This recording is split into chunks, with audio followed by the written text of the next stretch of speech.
distinguished representative of Ukraine.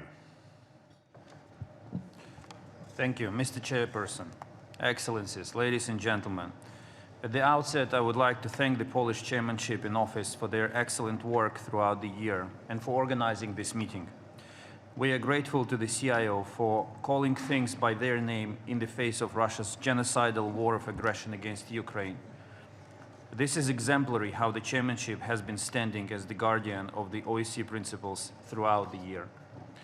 My words of appreciation also go to those participating states who offered unwavering support to my country in defending our common principles and shared values.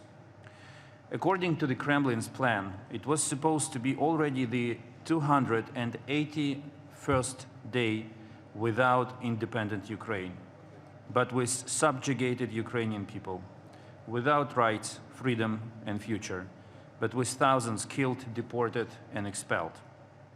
You all have seen the horrors of this war, and the question now is, what makes possible the presence of the Russian nameplate at the table? Endless lies, countless threats, nuclear blackmail, thousands killed, terrible war crimes, a mockery of humanity and Helsinki Final Act? I think the only reasonable explanation is the abuse of the rule of consensus by Russia. If there are other explanations, then we have to admit that something went wrong with the OSCE, who tolerates the presence of a country that defies every single principle and rule of this important institution. As the Russian leadership continues to launch missiles at Ukraine's critical infrastructure and incite genocide on state television, as it continues its assaults on the battlefield, we should not be fooled with appeals for talks repeated by the same people who rejected a European security dialogue initiated by the chairmanship in office last February.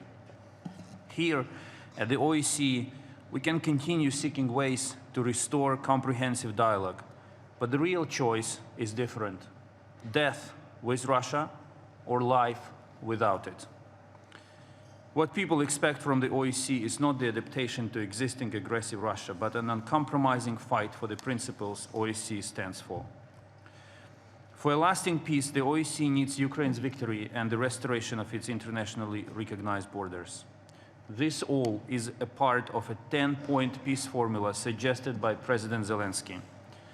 These points include nuclear safety, food security, energy security, release of all prisoners and deported persons, implementation of the UN Charter and restoration of Ukraine's territorial integrity, withdrawal of Russian troops and cessation of hostilities, restoration of justice, countering ecocide, preventing escalation, and legal confirmation of the end of the war.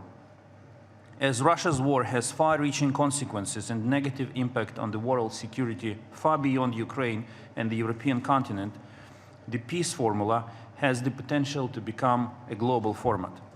Wide engagement of countries across the globe in implementation of the peace formula will allow to achieve just and sustainable peace. And both OSCE as an institution and participating states are invited to make a contribution to achieve this goal. And last but not least, without ensuring accountability for the crime of aggression against Ukraine, there would be no lasting peace and security within the OSCE. That is why a special tribunal to address the crime of aggression must be created. Time for empty compromises is over. Too many human lives were claimed by the unprovoked aggression. We have no right to give Putin any chance for his blackmailing to be successful. The responsibility is on us, and it is today. Esteemed colleagues, I'm grateful to Minister and my friend Zbigniew Rau for successfully steering the work of the organization throughout the year. I wish my colleague and friend Buja Rosmani a successful and constructive work ahead as North Macedonia takes the helm of the organization. And I'm glad to see that protection of the OSCE fundamentals will be at the heart of the incoming chairperson in office. We look forward to closely cooperating with our friends from the North Macedonia and all participating states towards restoring respect for the core OSCE principles and commitments. I thank you, Mr. Chairperson.